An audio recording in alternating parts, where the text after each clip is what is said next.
बहुत समय पहले जब सत्ययुग, त्रेतायुग और द्वापर युग बीत चुके थे, तब धरती कलयुग में प्रवेश कर चुकी थी। यह युग धीरे धीरे अपने चरम पर पहुंच रहा था और पाप, अधर्म और अन्याय हर ओर फैल चुका था। जो कभी पुण्य भूमि थी वह अब स्वार्थ, छल और हिंसा की शरणस्थली बन गई थी। एक समय था जब लोग सत्य, अहिंसा और धर्म के मार्ग पर चलते थे, लेकिन अब कलयुग में स्थितियां बदल चुकी थीं। हर ओर झूठ, कपट और हिंसा का बोलबाला था। राजा और शासक लोभी और अत्याचारी हो चुके थे। वे केवल अपने स्वार्थ के लिए निर्णय लेते और गरीबों पर अत्याचार करते। गली गली में अराजकता थी।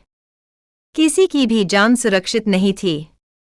निर्दोषों पर अन्याय हो रहा था, सत्य बोलने वालों को दंड दिया जा रहा था और दुष्टों को सम्मान मिल रहा था। कलयुग में धन और शक्ति ही सब कुछ बन चुके थे। मनुष्य इतना लालची हो गया था कि उसे न धर्म की परवाह थी, न रिश्तों की। भाई भाई का दुश्मन बन गया था और बेटे अपने माता पिता को त्याग रहे थे।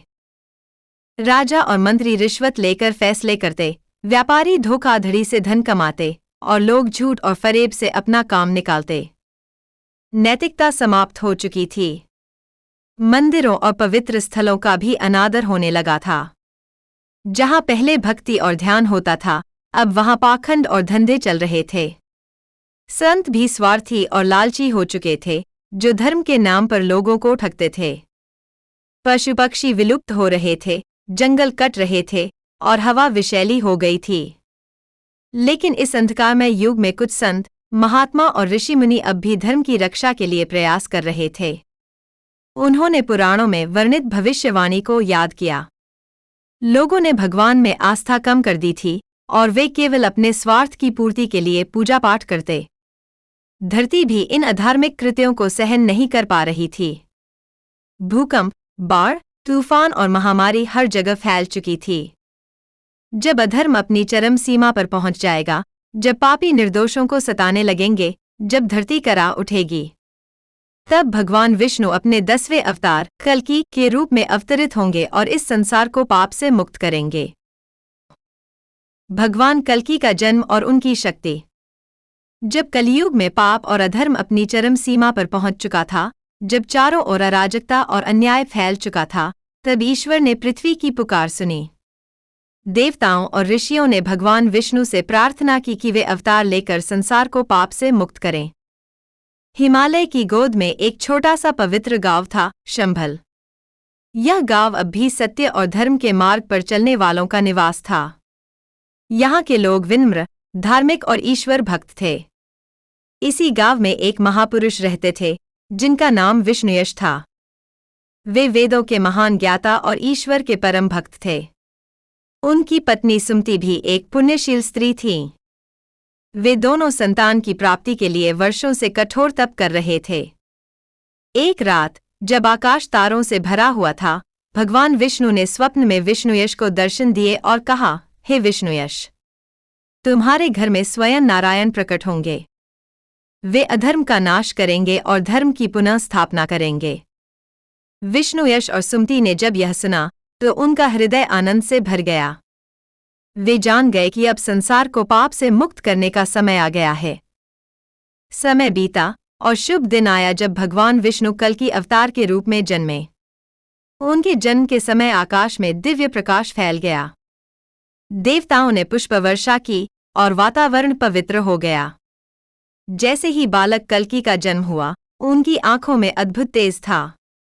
उनके जन्म के साथ ही बुरी शक्तियों में हलचल मच गई। दुष्ट लोग बेचैन हो गए, क्योंकि उन्हें आभास हो गया कि अब उनका अंत निकट है।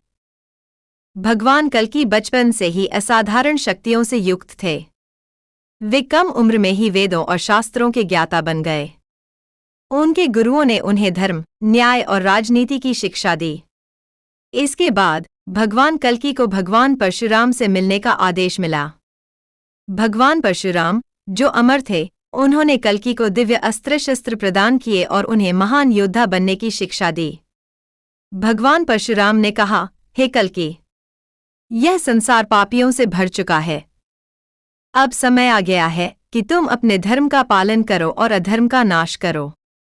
यह दिव्य तलवार लो जो किसी भी पापी को स्पर्श करते ही नष्ट कर देगी। भगवान कल्कि ने कठोर तपस्या कर भगवान शिव को प्रसन्न किया। भगवान शिव ने प्रसन्न होकर उन्हें अजेयता का वरदान दिया और कहा, हे कल्कि, जब तुम अधर तुम्हारी शक्ति से संपूर्ण पापी जगत का नाश होगा। इसके बाद भगवान इंद्र ने भी उन्हें देवदत्त नामक एक दिव्य घोड़ा दिया, जो वायुवेग से भी तेज दौड़ सकता था।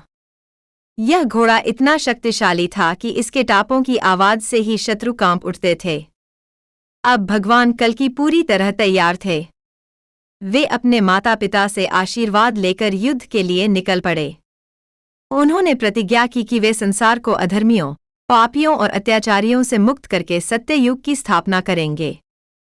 उन्होंने सबसे पहले दुष्ट और पापी लोगों को नष्ट करने का निर्णय लिया, जिन्होंने पूरी धरती को अत्याचार से जकड़ रखा था। उनका सबसे बड़ा शत्रु था कुरुराज, जो संसार पर अत्याचार कर रहा था। भगवान कल्कि का युद्ध और अधर्मियों का अंत।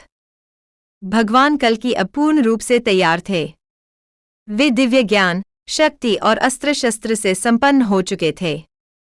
उन्होंने अपनी प्रतिज्ञा को पूरा करने के लिए अधर्मियों के नाश का संकल्प लिया।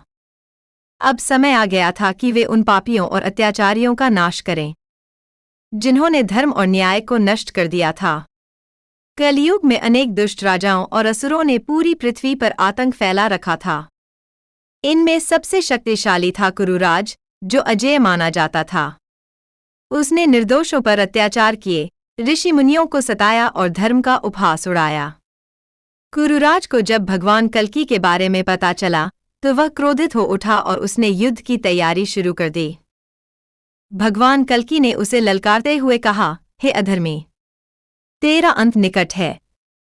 अब धर्म की स्थापना का समय आ गया है। तुझे अपने पापों का दंड मिलेगा। युद्ध भूमि में भगवान कल्कि अकेले ही लाखों पापियों की सेना से भिड़ गए। उन्होंने अपने दिव्य शस्त्रों का प्रयोग किया और असंख्य दुष्टों का संहार किया। देवदत्त घोड़ा वायु वेग से दौड़ रहा था, जिससे शत्रु भयभीत हो गए। कल्कि की तलवार जिस किसी को छूती, वह तुरंत नष्ट हो जाता। अग्निबाण ने कुरुराज की सेना को जलाकर राख कर दिया। युद्ध में अधर्मियों की सेना कमजोर पड़ने लगी, लेकिन कुरुराज अभी भी अडिग था। अंततः भगवान कल्कि और कुरुराज आमने सामने आ गए।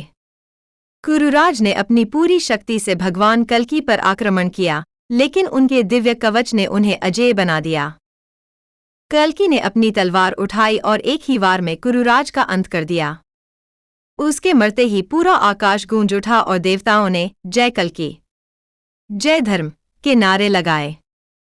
युद्ध समाप्त हुआ और अब पापी इस धरती से समाप्त हो चुके थे। भगवान कल्कि ने धर्म और न्याय की पुनः स्थापना की। ऋषि मुनियों ने पुनः यज्ञ और पूजा शुरू की। सत्य, प्रेम और अहिंसा का युग लौट आया। भगवान कल्कि ने घोषणा की कि अब सत्य युग का प्रारंभ होगा। इस प्रकार भगवान कल्कि ने अपनी लीला समाप्त की और संसार को पाप से मुक्त किया। भगवान कल्कि का स्वर्गारोहण और सत्य युग की स्थापना। भगवान कल्कि ने महायुद्ध में अधर्मियों का संहार कर दिया था। अब पृथ्वी पर शांति लौट आई थी और धर्म का पुनः उत्थान हो चुका था। पापियों और अत्याचारियों के अंत के साथ ही कलयुग समाप्त होने लगा और सत्य युग के नए युग की शुरुआत हुई।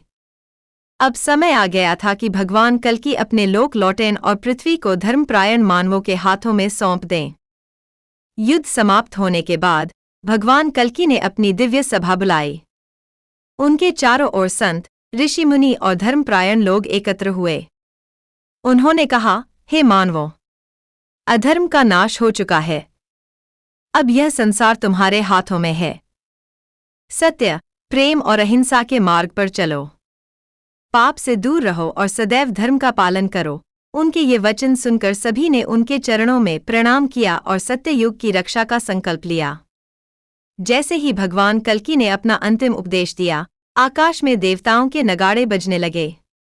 इंद्रदेव, ब्रह्मा, शिव और अन्य देवता प्रकट हुए और कहा, हे नारायण, आपने अपना कार्य पूरा कर लिया है। अब आप अपने धाम वापस लौट आइए। सत्य युग की स्थापना हो चुकी है। भगवान विष्णु के वाहन गरुड़ स्वर्ग से प्रकट हुए और भगवान कल्कि को वैकुंठ ले जाने के लिए आए। भगवान कल्कि ने अपने माता पिता और भक्तों को अंतिम आशीर्वाद दिया। फिर वे गरुड़ पर सवार हुए और आकाश की ओर उड़ चले। जैसे ही वे स्वर्ग की ओर बढ़े, धरती पर पुष्पवर्षा हुई और चारों ओर जय कल्कि भगवान के नारे गूंजने लगे। अब सत्य युग का स्वर्णिम युग शुरू हो गया था।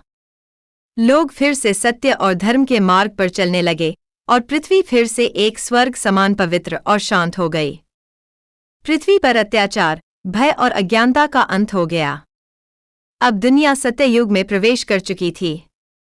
कल्कि पुराण का अंतिम संदेश यही है कि अधर्म की आयु सीमित होती है और धर्म की पुनर्स्थापना के लिए ईश्वर स्वयं अवतरित होते हैं। सत्य, प्रेम और भक्ति के मार्ग पर चलने से ही व्यक्ति को सच्ची शांति और मोक्ष की प्राप्ति होती है।